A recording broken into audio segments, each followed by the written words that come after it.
Assalamualaikum warahmatullahi wabarakatuh. Nama saya Ivan Aprilio Rasanjani, NIM 94219052. Di sini saya akan melengkapi tugas dari mata kuliah Oceanografi Kimia menjelaskan tentang salah satu materi, yaitu saya mengambil tentang materi salinitas.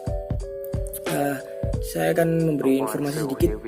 Mungkin banyak orang awam yang berpikir bahwa air di laut dia itu memiliki tingkat keasinan yang sama. Kalau laut A dan B memiliki tingkat keasinan yang sama. Padahal sebenarnya laut itu memiliki kadar keasinan atau kadar salinitas yang berbeda, disebabkan oleh banyak faktor.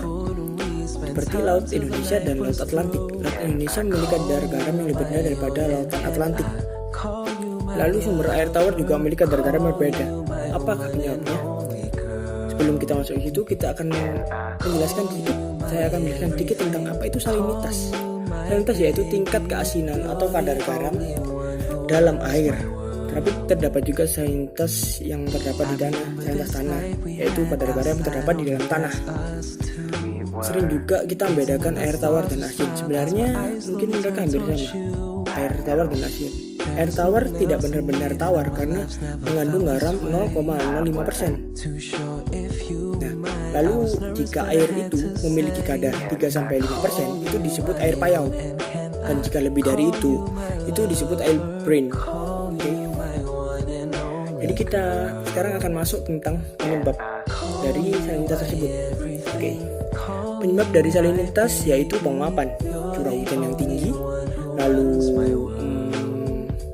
muara sungai, yaitu mempengaruhi. Jika kadar penguapan semakin tinggi di dalam laut tersebut, maka salinitas tersebut juga akan makin tinggi. Jika penguapannya rendah, maka salinitasnya juga akan rendah. Begitu pula juga curah hujan. Jika curah hujan tinggi, maka salinitasnya juga akan tinggi. Jika curah hujannya rendah, salinitasnya juga akan rendah. Muara sungai, banyak muara sungai. Jika dalam laut tersebut banyak sekitar muara sungai yang memberikan sumber air, maka kadar garamnya akan rendah. Jika banyak muara sungai, jika lebih sedikit, maka kadar garamnya akan semakin tinggi. Dan saya akan menjelaskan tentang sedikit informasi. Air laut yang kadar garamnya paling tinggi itu berada di Laut Merah.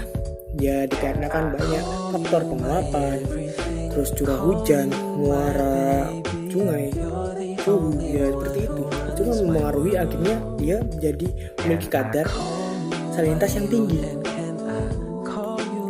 Dan juga ada yang bertanya, asal usul kenapa air laut bisa asin? Ya, banyak teori tentang itu, mengapa air laut bisa asin. Tapi saya akan mengambil salah satu saja yang mungkin menurut saya paling tepat, yaitu proses outgassing, yaitu proses di mana mengelupasnya gas di permukaan dalam air laut yang berada di dasar laut. Jadi mungkin karena pengelupasan gas di dasar laut tersebut akhirnya mengakibatkan tingkat keasinan seperti itu. Dan juga gas tersebut mengandung zat yang dikelompokkan menjadi 4. Apa saja itu? Yang satu adalah konsisten utama, yaitu Cl, Na, SO4 dan juga Mg. Lalu gas yang terlarut seperti CO2, N2 maupun O2. Unsur hara juga terdapat Si atau N dan P. Juga terdapat unsur runut seperti I, Fe, Mn, Pb, dan Hg. Untuk mengukur salinitas, kita dapat menggunakan alatnya, yaitu refraktometer dan salinometer. Penggunaan dengan alat ini menggunakan prinsip dengan pembiasan, sehingga kita dapat menghitungnya. Tapi memang ada lagi alat yang selain itu, tapi kebanyakan menggunakan ini karena ini lebih sederhana atau lebih akurat, mungkin seperti itu. Demikian yang bisa saya sampaikan. Terima kasih. Wassalamualaikum warahmatullahi wabarakatuh.